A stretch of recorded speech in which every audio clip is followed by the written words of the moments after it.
আসসালামু আলাইকুম বন্ধুরা, কেমন আছেন আপনারা? আশা করি সবাই ভালো আছেন। আমি আজকে আমার রান্নাঘরের কিছু মজাদার রান্না নিয়ে চলে আসলাম আপনাদের মাঝে। আজকে আমি রান্না করব এই যে মিষ্টি কুমড়া শাক আর সিম দিয়ে, আলু দিয়ে, চিংড়ি মাছ দিয়ে। আর আমি একটু চা খেয়ে নিচ্ছি সকালে, আমি আর আমার শাশুড়ি মা। এই যে দেখেন চা বানিয়ে ফেললাম। এগুলো আমি খেয়ে এখন রান্নার ঘরে চলে যাব। এই যে দেখেন আমি এখানে সিম, আলু, টমেটো, ধনিয়া পাতা, পেঁয়াজ এগুলো সব নিয়ে নিলাম। এরপরে শাকও কাটলাম। শাক কাটা হচ্ছে, আমি আর আমার শাশুড়ি মিলে শাক কাটতেছি। এখানে এই যে সিম, টমেটো, পেঁয়াজ, রসুন, ধনিয়া পাতা সব কিছু আছে। আর এই মিষ্টি কুমড়া নিয়েছি, একটু খিচুড়ি রান্না করবো আমার ছোটো মেয়ের জন্য। সিম আলু কেটে নিলাম। আর এই ডালগুলা দিয়ে আমি আজকে বড়া ভাজবো, আপনাদেরকে সেটাও দেখাবো। আর এই যে মিষ্টি কুমড়া দিয়ে আমি খিচুড়ি রান্না বসাই দিলাম। আর পেঁয়াজ, রসুন, কাঁচামরিচ, টমেটো সব কিছু আমি কেটে নিলাম। শাক কাটাও কমপ্লিট হয়ে গেছে আমার। দেখেন এখন আমি এগুলো ধুয়ে তারপর রান্নাটা বসাবো, সেটা আপনাদেরকে দেখাবো আমি কিভাবে রান্না করবো আজকে। এই যে আমি মাছ ভিজিয়ে নিচ্ছি। চিংড়ি মাছ। আর আজকে আমি রান্না করব পোয়া মাছ।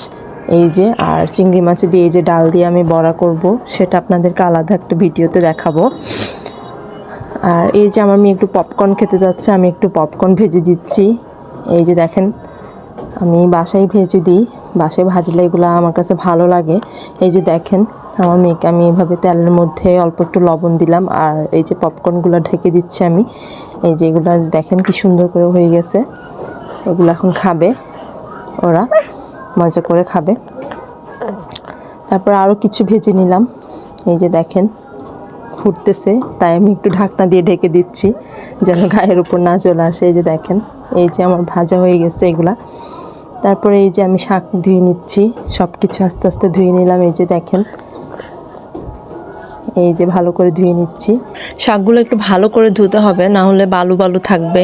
শাকগুলোতে অনেক বালু ছিল, না হলে খাওয়া যাবে না। এই যে দেখেন এখন আমি আমার শাশুড়িকে বলছি একটু বসাই দিতে, কারণ আমার শাশুড়ির হাতে শাক রান্নাটা খুব মজা হয়, আমার কাছে খুব ভালো লাগে। এই যে চিংড়ি মাছ, আর এই যে চিংড়ি মাছ, আর এই যে দেখেন এখানে সব কিছু দিয়ে পেঁয়াজ, কাঁচামরিচ, চিংড়ি মাছ দিয়ে ভেজে নিচ্ছে একটু। তারপরে আস্তে আস্তে শাক দিয়ে দিবে, সিম আলু সব কিছু দিয়ে দিবে এর মধ্যে।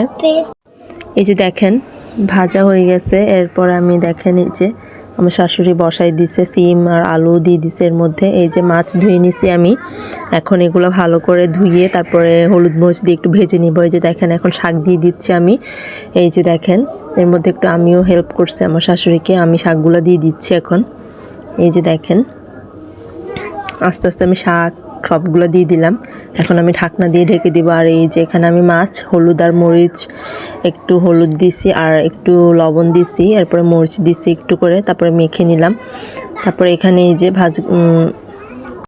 তারপরে আস্তে আস্তে হলুদ মরিচ সব মশলা দিয়ে দিলাম। এরপর একটু কষাবো মশলাটা কষানোর পরে একটু পানি দিব। এরপরে আর একটু ভালো করে কষানো হয়ে গেলে একটু রাঁধুনি মাছের মশলা দিব। এই যে দেখেন এটা দিলে খুব টেস্টি হয় রান্নাটা। এরপরে এর মধ্যে আমি টমেটো দিয়ে দিলাম। এরপরে এই যে টমেটোগুলো দিয়ে দিলাম। এরপরে ভালো করে কষাবো, কষানোর পরে পানি দিয়ে তারপরে আমি মাছগুলো দিয়ে দিব। এই যে দেখেন আমার শাশুড়ি রান্না করতেছে আজকে। এই যে দেখেন ভালো করে কষাতে হবে। এই যে দেখেন কষানো হয়ে গেলে এরপরে পানি দিয়ে দিছে, এরপরে হয়ে গেছে আমাদের রান্না, মাছগুলো দিয়ে দিছে।